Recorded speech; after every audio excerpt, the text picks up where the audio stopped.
Hi, and thanks for your interest in the Flood Resilience Scorecard. My name is Emma Holton, and I'm an intern with the Wisconsin Department of Health Services, focusing on the continuous development of this tool. You might be wondering if this tool is right for you and your community. Over the next 5 minutes, I'll give a brief overview of the scorecard, which will hopefully help you answer that question. So the Flood Resilience Scorecard was designed as a response to the growing risk of flooding across the state of Wisconsin. According to the Wisconsin Initiative on Climate Change Impacts, or WICI, annual precipitation has been increasing across the state over the past 70 years, and extreme precipitation events, or events where we're seeing large amounts of rain in short periods of time, are becoming more common. Perhaps you can recall the 2016 event in northern Wisconsin or the 2018 event in southern Wisconsin.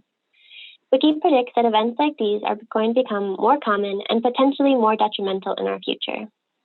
For communities across the state, this trend could mean greater infrastructural, agricultural, and economic damage, as well as increased public health risks. To reduce and avoid these risks, it's important that we work together to build our state's overall flood resilience.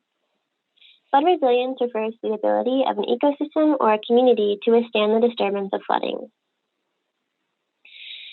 And the strongest approaches to flood resilience address potential risk across all aspects of the community. The Flood Resilience Scorecard was designed to support exactly this sort of resilience effort.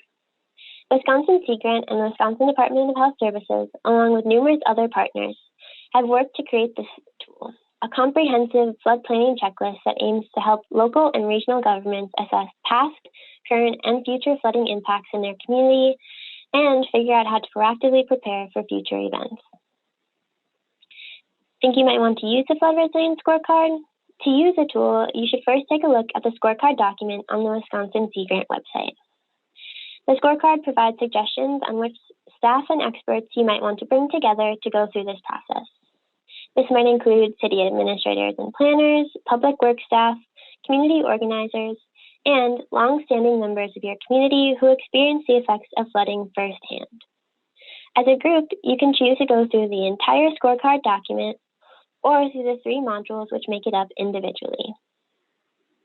The modules are Assessing Environmental Features of Flood Vulnerability, or as we call it, the Environmental Module, which looks at physical, landscape, and climatic characteristics of your community.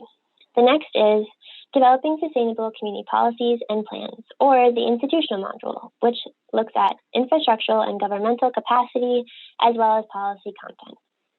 The last is Building Social Resilience Through Outreach and Partnerships, or the Social Module, which looks at socioeconomic and cultural sources of vulnerability, along with public health risks. Once you complete the scorecard, individual module, or even the submodule, depending on your level of interest, you will be directed to some tangible recommendations based on your provided answers.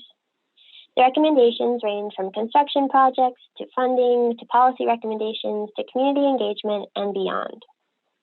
With the scorecard, our goal is to support communities in their efforts to identify and prioritize resilience strategies.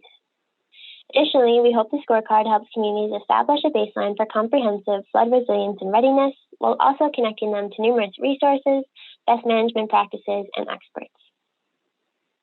Beyond the scorecard itself, our team continues to work on supporting materials for this tool, including a facilitation guide that can provide more step-by-step guidance for communities as they go through the process, and a funding guide that can help identify potential funding sources for projects. We hope this short overview of the Flood Resilience Scorecard has helped answer some of your questions.